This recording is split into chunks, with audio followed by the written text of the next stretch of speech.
নমস্কার বন্ধুরা, কেমন আছেন সবাই? আজকে আবার একটি নতুন ব্লগে আপনাদেরকে অনেক স্বাগত জানাই। তো দেখতেই পাচ্ছেন, এটা হচ্ছে শীতের সকাল। আর শীতের সকাল মানেই চারিধারে একদম কুয়াশায় ভর্তি। আজকের ওয়েদারটা একটু অন্যরকম। সব দিন হয়তো এতটা পরিমাণ কুয়াশা থাকে না, কিন্তু আজকে এত পরিমাণ কুয়াশা যে কী বলবো, চারিধারে কিচ্ছু দেখা যাচ্ছে না। একদম পুরো সাদা ধোঁয়া হয়ে আছে। তো বেশ ভালো লাগছে দেখতে, কিন্তু প্রচণ্ড ঠান্ডা। এই ঠান্ডায় বিছানা ছেড়ে উঠতেই মন চায় না, কিন্তু কি করা যাবে, ঠান্ডা বলে তো আর শুয়ে ঘুমিয়ে দিনটা কাটবে না, তাই না?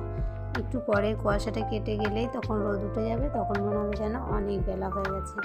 তো আমরা মা মেয়ে মিলে দেখো সকালবেলা ঘুম থেকে উঠে এখন বাজে প্রায় 7টা মতো। আর সকাল 7টাতেই উঠেছি, তার কারণ ওই যে বললাম চারিধারে এত কুয়াশা, এত ঠান্ডা, আর পুরো একদম অন্ধকার হয়ে আছে।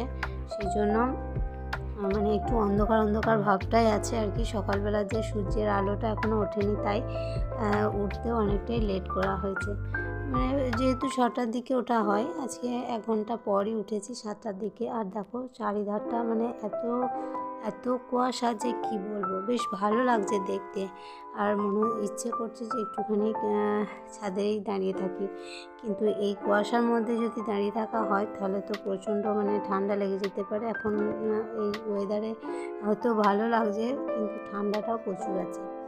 তো তারপর দেখো একটু যখন বেলা হলো, এখন প্রায় 11টা মতন বাজে, তখন চারিধারে কুয়াশাও কেটে গেছে আর সুন্দর রোদও বেরিয়ে গেছে। আর চারিধারটা একদম রোদে ঝলমল করছে, বেশ ভালো লাগছে। তো সকাল সকাল কাজ সব সারা হয়ে গেছে মোটামুটি। এবার রান্নাবান্নার দিকে যাব, তাই আমাদের পাশের জমিতে কিছু শাক হয়েছে, ওখান থেকে শাক তুলে নিয়ে আসা হয়েছে, আর এই শাকটাই আজকে রান্না করব। আর এদিকে দেখো শীতের সময় এরকম একটু ফ্যান ভাত, ঘি, আলু সিদ্ধ মেখে খেতে কিন্তু বেশ ভালো লাগে। তাই আমি একটা বাটির মধ্যে এরকম অল্প একটু খাবার নিয়ে নিয়েছিলাম, আর সেটা খাওয়া হয়ে গেছিলো। খাওয়ার পর আমি এদিকে রান্নার দিকে এসেছি। তখন ওই যে বললাম শাকটা তুলেছিলাম, সেই শাকটাই রান্না হলো। আর এদিকে একটু বাঁধাকপি কেটে রেখেছিলাম, সেই বাঁধাকপিটা আজকে রান্না করছি। তো এখন শীতের সময় তো এগুলো শীতের সবজি, পালং শাক, বাঁধাকপি, তো ওইগুলোই বেশ ভালো লাগে কিন্তু এই শীতের সময়টা খেতে। এখন তো পুরো ভরপুর শীত চলছে।